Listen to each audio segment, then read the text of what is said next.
Greene. Time to hit it for the offseason files, our next edition. And the Chicago Bears.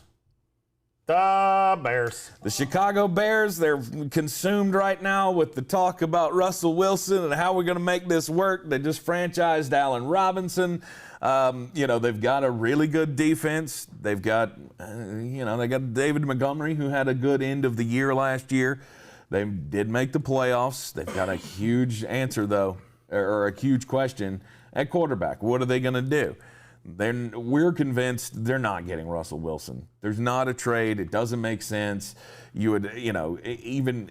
don't think you have the pieces to have Seattle even interested in having the discussion.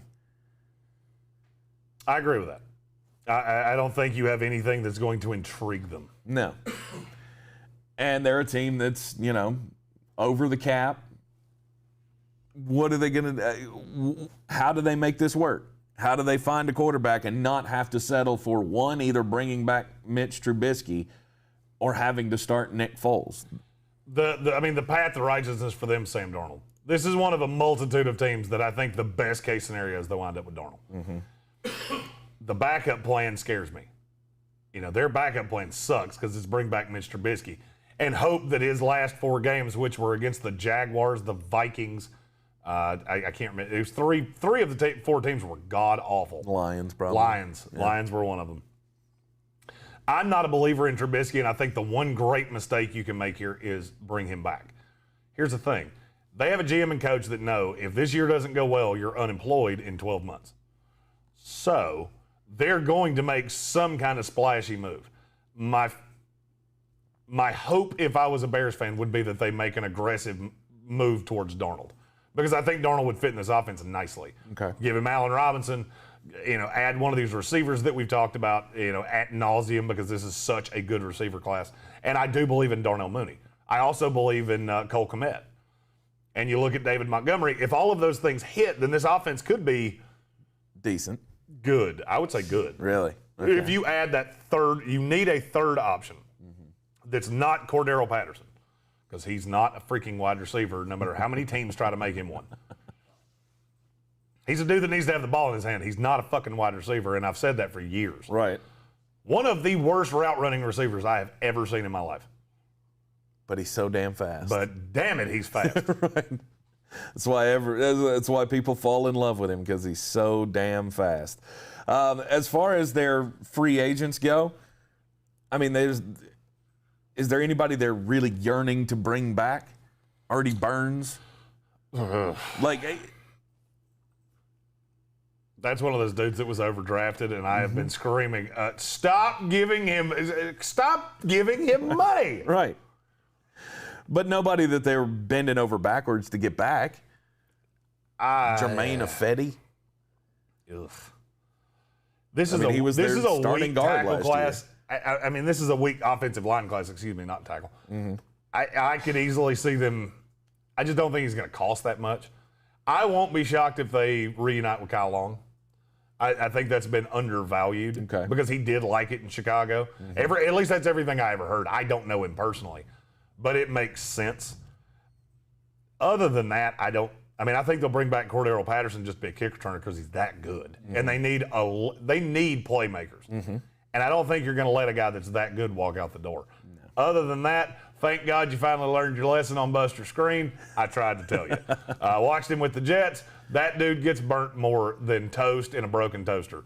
So thank God. I don't give a damn who your slot corner is next year. Mm-hmm. He cannot be worse than Buster Screen.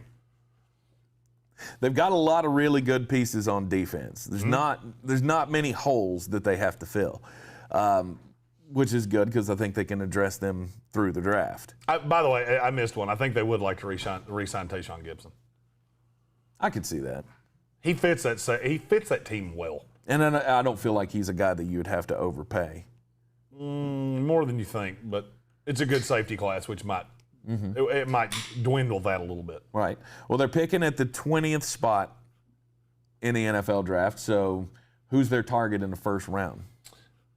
You got to look. If you're looking at team needs, obviously they need a quarterback. you're not getting a quarterback at 20. Unless you fall in love with Kyle Trask. And if you do, you remember Rex Grossman? Imagine him, but about that much taller. That's where you're at.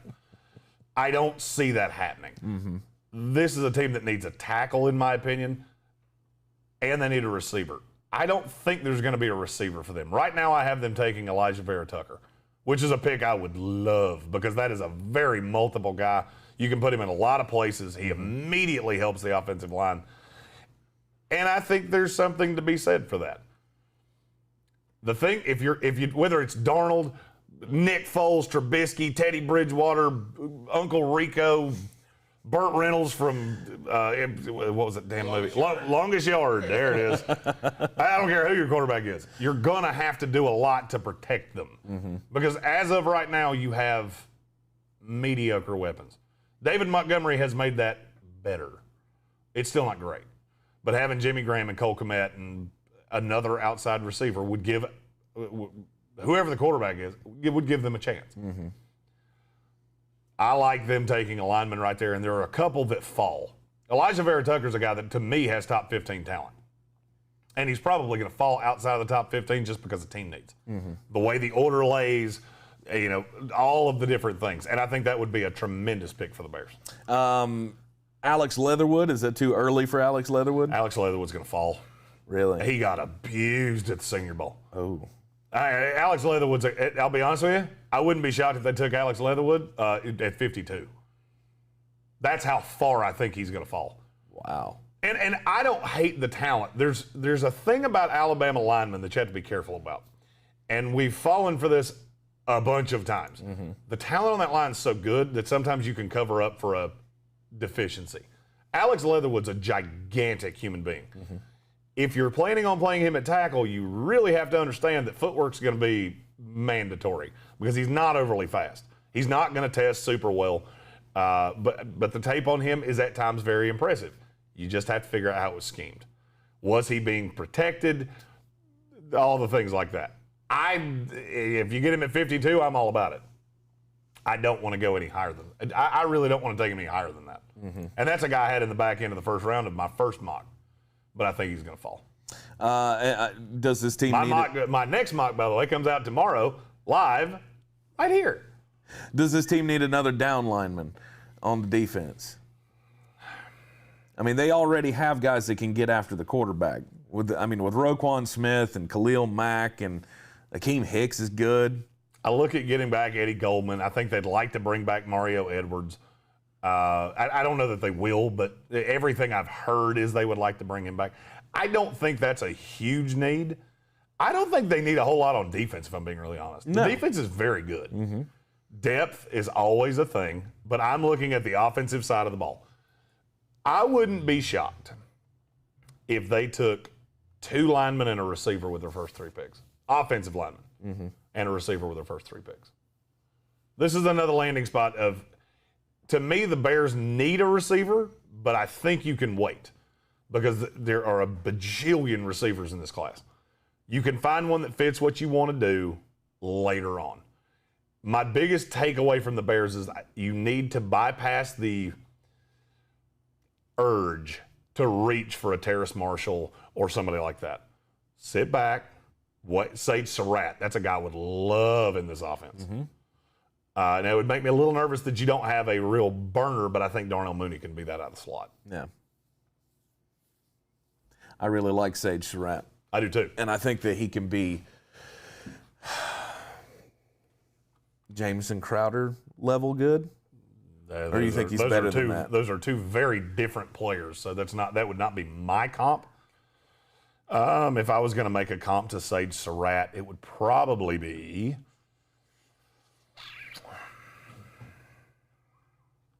Give me a minute. I'll come up with one. Okay. He's way bigger than Jamison Crowder. He strikes me as, you know what? I'm going to use a Jets analogy here. Okay. Jericho Cotchery. It's exactly who and that just became one of my new favorite analogies in this draft class. That's not bad. I think he could be a very good version of Jericho Cotchery. A guy that just never drops passes. He's very reliable. Mm-hmm. He's a good third down target. He's a good safety blanket for a quarterback. And I think no matter who the quarterback is in Chicago, that would be beneficial for them to have. Okay. I like that a lot. You keep talking. I'm going to go back to my profile on Sates Rat and change that before I forget it. With them being, $20 million over the cap, they can't really be a player in free agency unless they restructure a whole shitload of contracts. And that's a whole lot of cap gymnastics there. Because they do have guys that they could restructure, but I don't know. To me, I think you just kind of stand pat with what you got, hope that you knock it out in the draft. You do have to figure out a quarterback somehow. You do. I mean, and here's the thing. You're going to see a Bears team here that goes all in. So in terms of restructuring contracts and kicking the can down the road, who doesn't give a rat's ass about that? Ryan Pace. Mm-hmm. Because he knows if it doesn't pan out this year, they're going to clean house. They're going to get me. They're going to get Nagy. They're going to get everybody in this administration. But what's the safety? When do you reach the safety zone? What do you mean? They just made the playoffs. Barely. So where's their what can save their jobs? See what I did there? Barely. What could save their job? It's the weakest bear ever. I've been talking for a long period of time, but I'm running out of liquids over here. What could save their jobs? I don't think this is a record thing with the Bears. I really don't. I think this is a direction of the franchise. This offense has been a fucking nightmare since Matt Nagy got here. Mm-hmm. They had a 4-game stretch at the end of last year against shitty competition that was what they were promised it would be with Nagy. Yeah. Oh, Mitch Trubisky's playing his best football ever. Yeah, he's playing shitty teams. Yeah, cool. Mitch Trubisky's best football is the worst for 15 starters in the NFL. You're not wrong about that. I think it's a trend of the franchise. If the franchise is going the right direction, they can keep their jobs. If it's not, they won't. It's a very nebulous line to meet, but I guess it's like pornography. You'll know it when you see it. Thanks, Nancy Reagan. You will know it. Art by explanation is not going to fly anymore for the Chicago Bears. We've got to see it on the field and feel good about the future of this franchise. I just don't know how you can do it without having a quarterback. And that answer is not Mitch Trubisky, and that answer is not Nick Foles. And whatever gymnastics you can pull out here to make it work, Sam Darnold, now we can talk. Now you've got some vision of the future, but until quarterback happens, I don't think anything else can happen for this team. I would agree with that. They got to figure it out in the draft, mostly, though, because of the cap number. I'm Tank Spencer. He's Jeremy Greene. You are in the Sportsocracy, live from the Wicked Weed studio, wickedweedbrewing.com. Drink different. Be sure to hit the like and subscribe button. Follow all of our off-season previews as we continue down the line. It's all helpfully in the little playlist.